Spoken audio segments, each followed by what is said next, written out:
I'm Callum, 34 years old. The kind of man who likes things orderly and predictable, which is probably why my family's chaos has always unsettled me so much. I don't come from a messy family in the typical sense. We're the sort of people who keep appearances well, everything polished, smiling at the neighbors, pretending everything is just fine. But inside, behind the curtains, the story is different. My sister, Sabine, is the central figure of that darkness. She's a few years older than me, 38, and the kind of person who could charm a room full of strangers but make her own brother feel invisible with a single glance. Growing up, I was always the lesser sibling, not because I wasn't good enough, but because Sabine was the golden child, at least to our parents. Eloise, our mother, is the kind of woman who's never satisfied. She has this sharpness in her eyes, like she's always calculating, even when she smiles.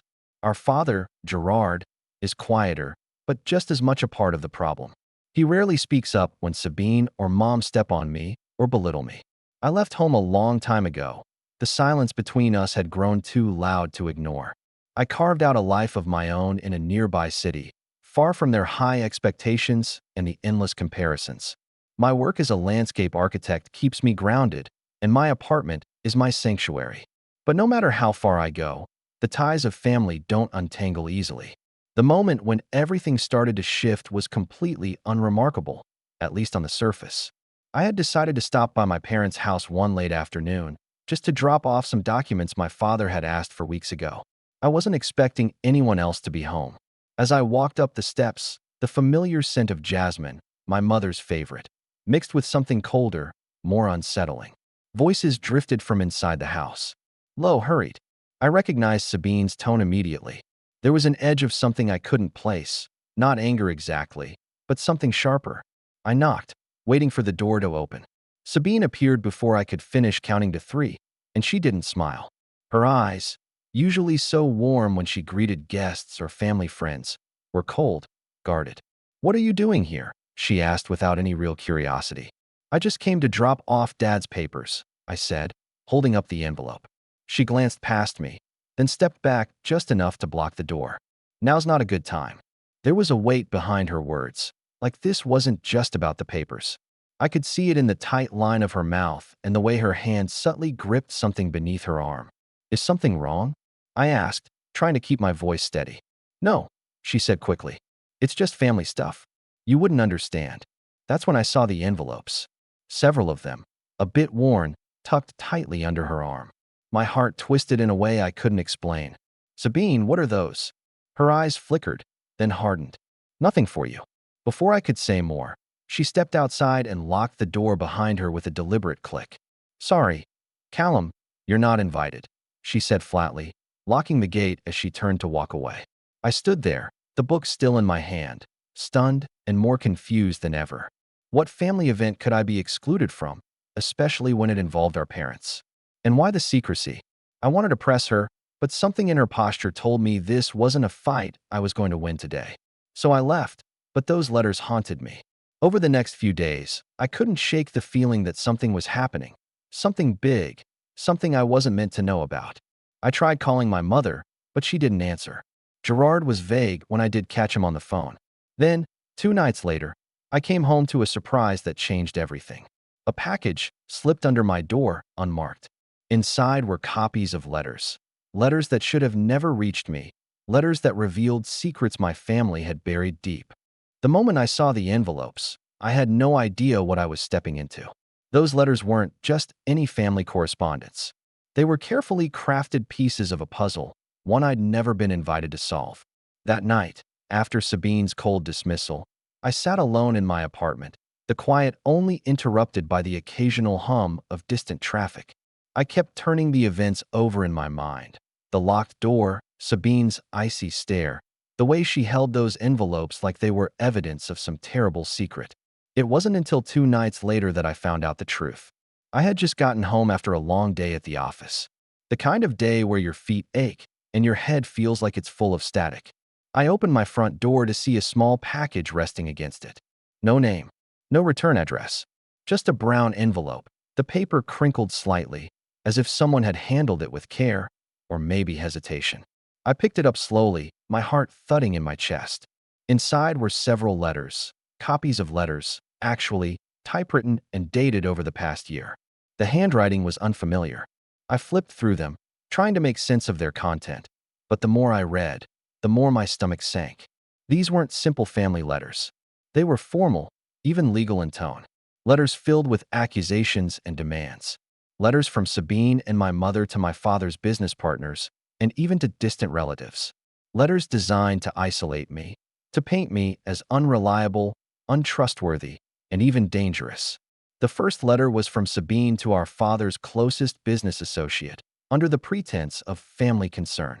It described me as someone who had repeatedly shown poor judgment and implied that I had been involved in financial mismanagement related to the family's trust fund, something I'd never even heard of. I read it again and again, each word a dagger. Sabine was building a case against me, a narrative designed to discredit me in my own family's eyes.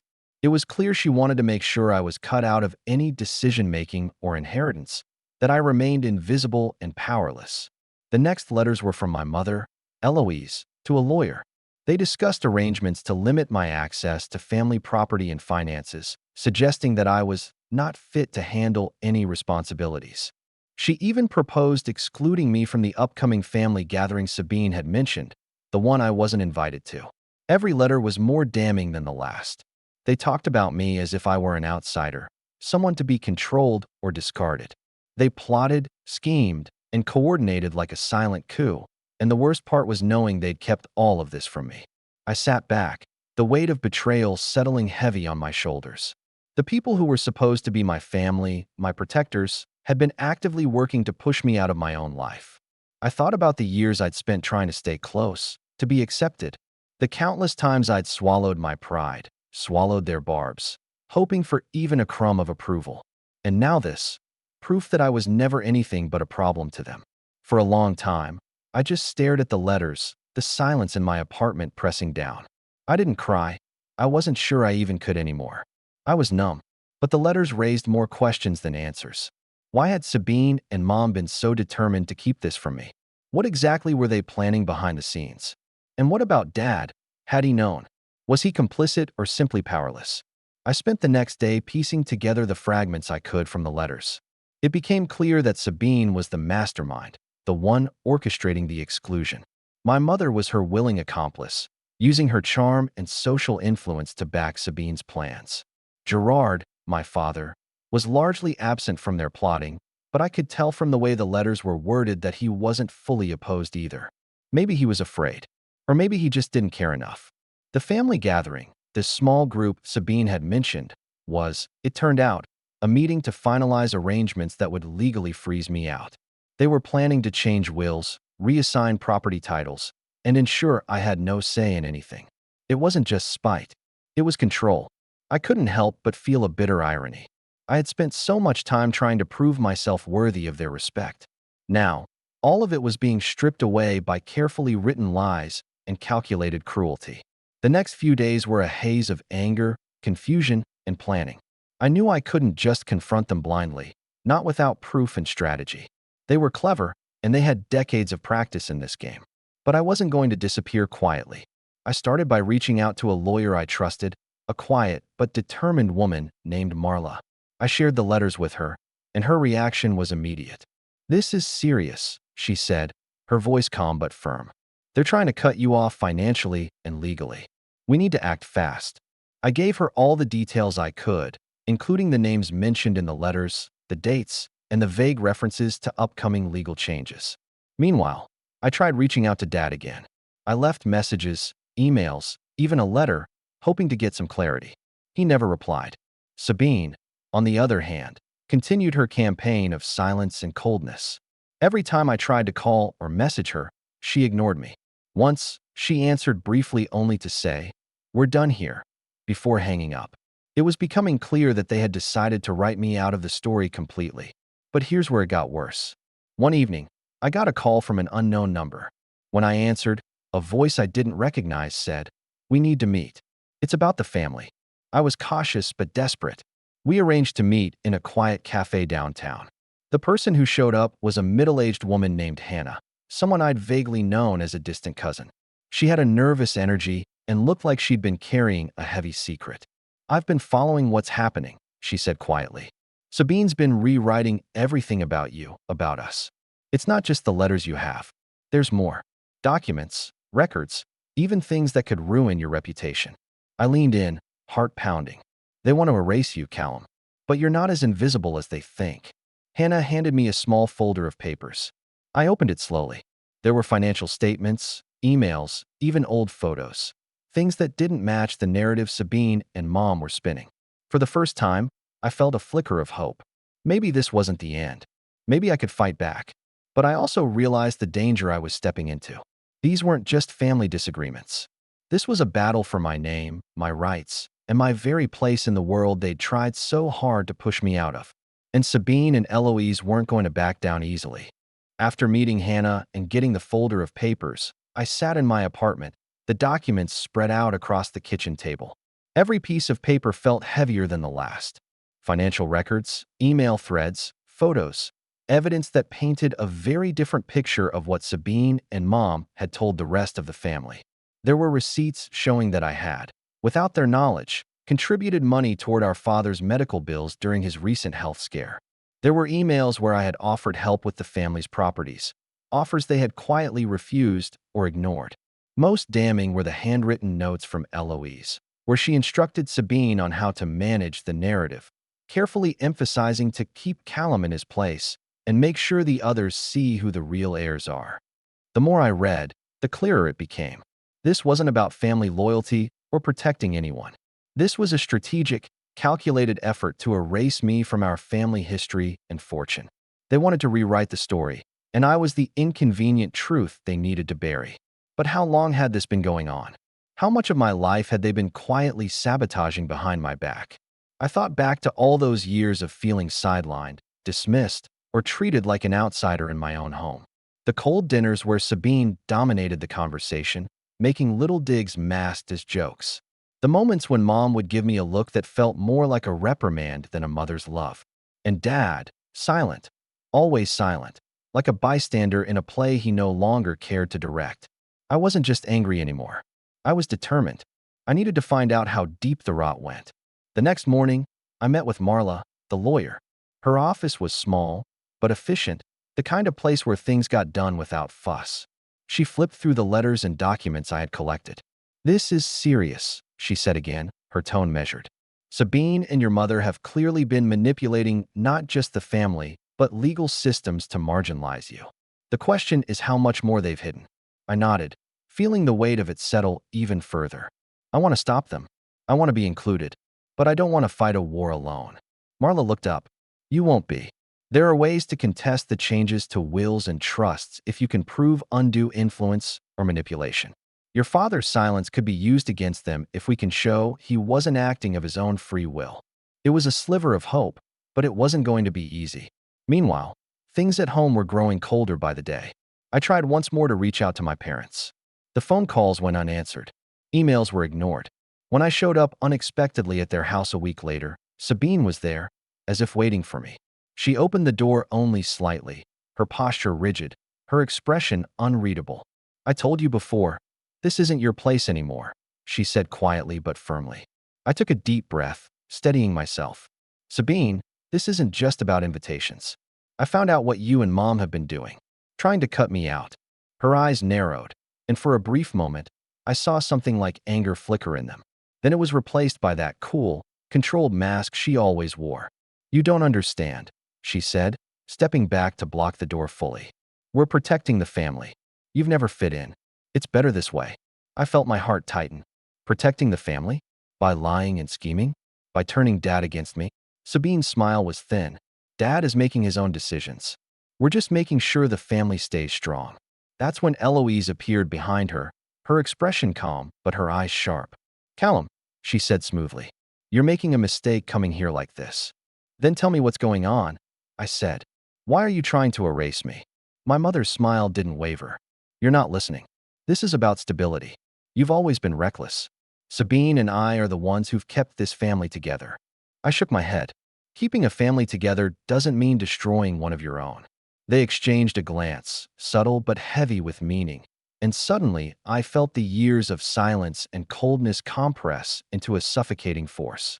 Sabine stepped forward. "You don't belong here anymore, Callum. Accept it." That night, as I sat in my apartment, I realized something fundamental had shifted. This wasn't just a family feud. It was a calculated purge. They weren't just villains in a story. They were experts at manipulating reality, at spinning narratives so convincing that outsiders would believe the victim was the troublemaker. I thought about Hannah's warnings, about the documents I now held. I wasn't going to disappear quietly. I was going to fight. But I also knew I had to be careful. Every move I made would be watched, twisted. Sabine and Eloise were already moving to cut me off socially and financially. They had influence, connections, and I was alone. Over the following days, I started reaching out quietly to distant relatives and friends I hadn't spoken to in years. I was looking for allies, anyone who remembered the real story, who could see through the facade. Some doors closed. Others opened hesitantly. One cousin, an older woman named Miriam, surprised me by calling back. She was distant from Sabine's circle, and her voice was warm but cautious. "I've heard things," she said one evening.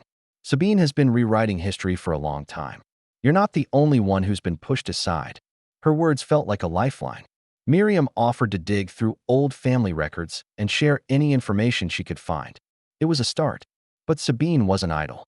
One afternoon, I received a letter from a debt collection agency, claiming I owed a large sum for unpaid property taxes related to a plot of land I supposedly inherited but had never heard of. I called the agency immediately, but the trail led back to a shell company linked to Sabine's business associates. It was a trap. I realized they were trying to corner me financially, to pressure me into silence or withdrawal. The message was clear: stop asking questions, or we'll make your life difficult. Despite everything, I refused to back down. I hired a private investigator to look into the shell company and Sabine's business dealings. I also set up a meeting with Marla to prepare for potential court battles over the family trust and the upcoming will revisions. But the pressure was mounting. One evening, after a long day of meetings and phone calls, I returned home to find my mailbox emptied. Letters, notices, anything that might have arrived were gone. A neighbor mentioned seeing a man lurking around my building a few times in the past week. I wasn't just fighting family anymore. This was personal. The cracks were beginning to show in Sabine's carefully crafted world. I could sense it. Her calls and messages to our relatives became more frantic, the coldness in her voice sometimes slipping into frustration. Yet, in public, she maintained her poise, the charming, responsible sister everyone admired. Behind closed doors, she was ruthless. The tipping point came one rainy afternoon when I received an unexpected visit. Sabine and Eloise appeared at my door together, their faces masks of civility that didn't quite reach their eyes. "We need to talk," Sabine said softly. I let them in, the apartment suddenly feeling smaller, tighter. They sat opposite me, exchanging a glance that spoke volumes. "We want to find a way to resolve this," Eloise began. "For the good of the family." I looked at them, coldly aware of the danger behind the words. "What kind of resolution?" I asked. Sabine leaned forward. "You walk away. You stop this fight. You accept your place." The room felt like it was closing in. I realized then how deep the divide was. This wasn't about family anymore. It was about power, and I was the last obstacle. I stood up slowly, the weight of the moment pressing down. "I won't disappear," I said quietly. Sabine's eyes flickered with something dark, almost amused. Eloise's smile tightened. They rose too, the threat unspoken but clear. As they left, I knew the next chapter would test everything I had. The night after Sabine and Eloise left my apartment, I didn't sleep. Not a single minute. I lay there staring at the ceiling, my mind playing back every word they'd said, every subtle smirk, every veiled threat. Walk away. Accept your place. They weren't even pretending anymore.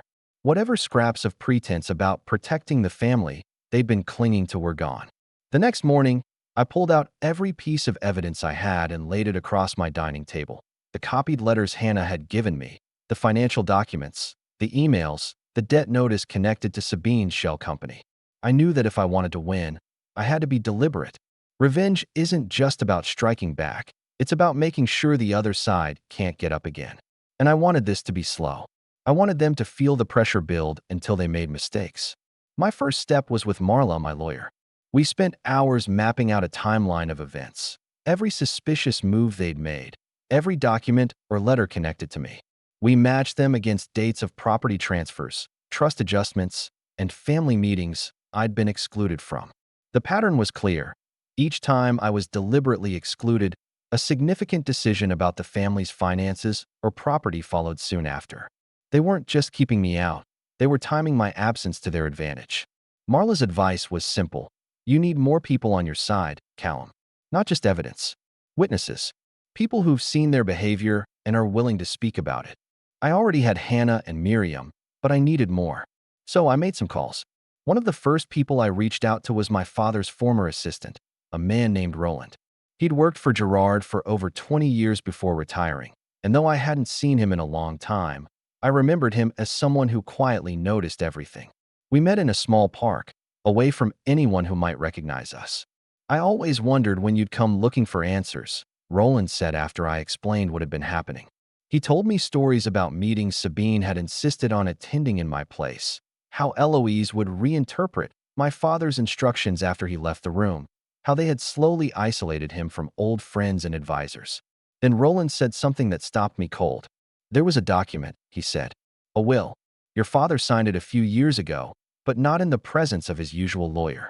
Sabine arranged it. I don't know the details, but I know it wasn't entirely his idea. That piece of information was gold.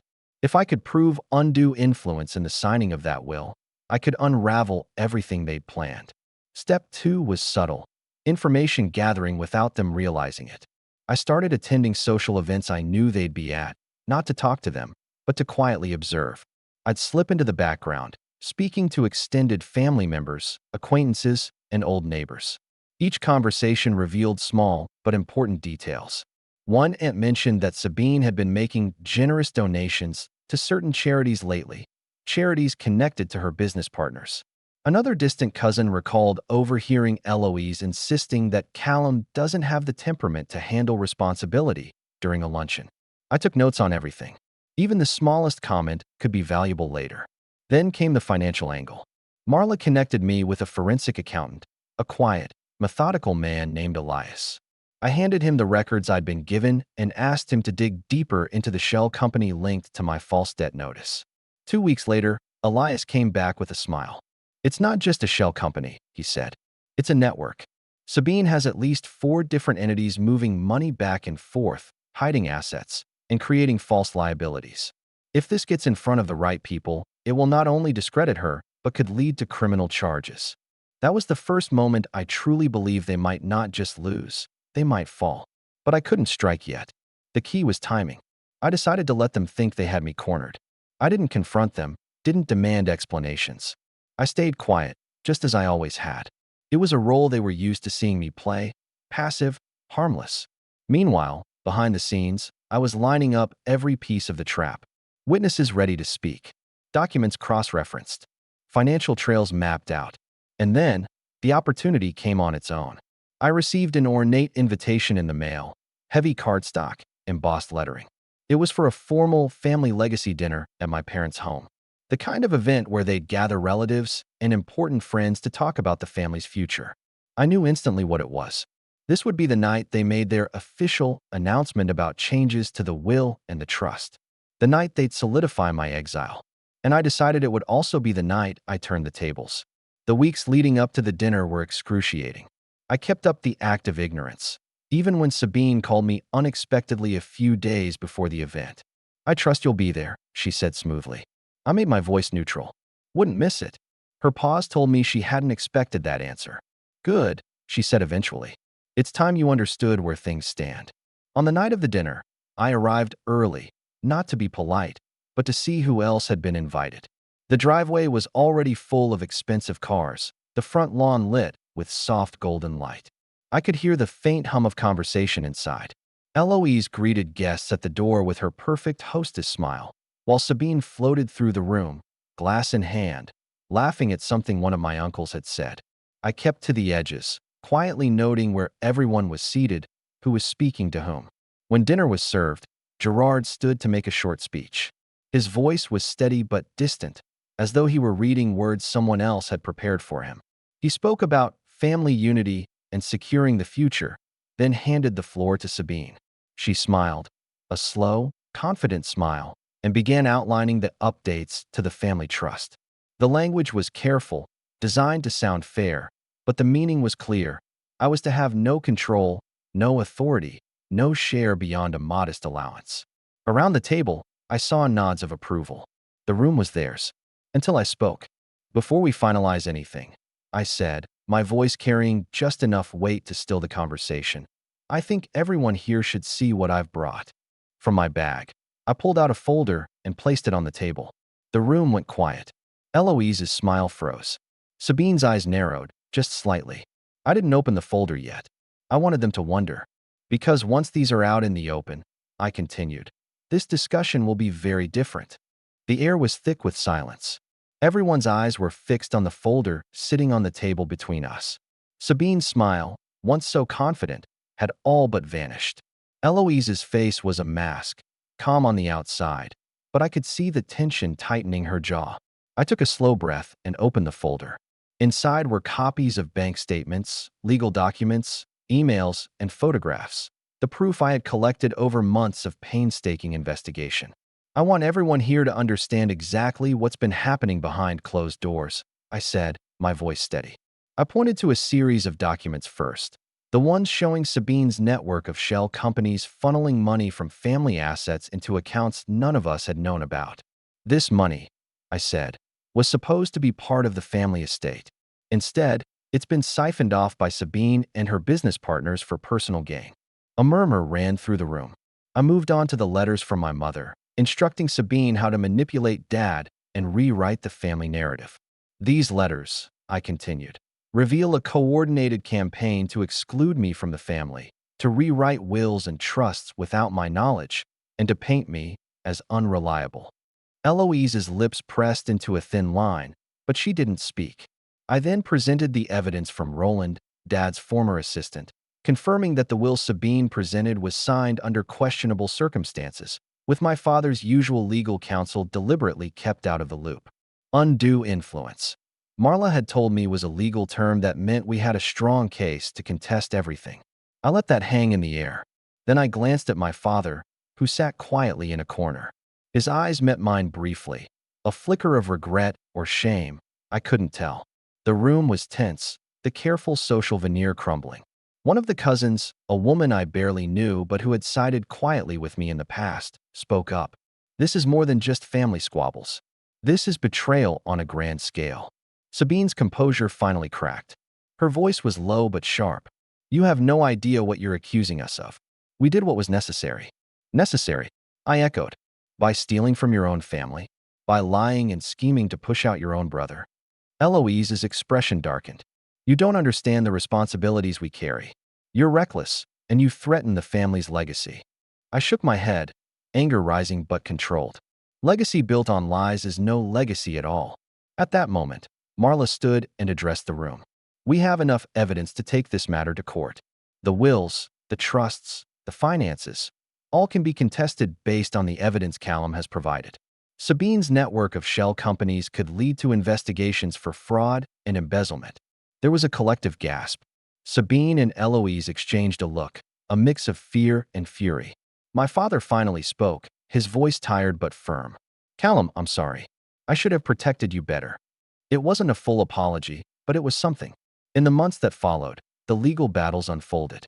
Sabine and Eloise tried to fight back, using every tactic to discredit me, to intimidate witnesses, and to delay proceedings. But the mountain of evidence was overwhelming. Several family members who had once stood quietly by began to come forward, supporting my claims and sharing their own stories of manipulation and exclusion. Eventually, the court ruled in my favor. The contested will was invalidated, and a new arrangement was made to fairly distribute the family estate. Sabine was removed as executor, and her network of companies became the subject of a separate investigation. Eloise, stripped of her influence, retreated from public life. The facade of family unity was shattered, revealing the harsh truth beneath. As for Sabine and Eloise, they never admitted wrongdoing, never showed remorse. Their coldness remained, but now they faced the consequences of their actions. I rebuilt my relationship with my father slowly. It was cautious, marked by what had been lost, but it was real. And me? I finally took my rightful place, not because I asked for it, but because I fought for it, because I refused to be erased. I don't forgive them. I don't pretend this ends with hugs or easy reconciliations. Some betrayals are too deep, some lies too cruel. They are who they are, villains cloaked in family ties. And I'm done playing the victim. If anyone ever finds themselves sidelined, erased, or silenced by those who should protect them, remember this. It's possible to fight back. It's possible to reclaim your story. It's painful, slow, and messy, but it's worth it. That's my story. Thanks for reading. Share your thoughts in the comments. If you like this story, don't forget to like and subscribe for more content like this.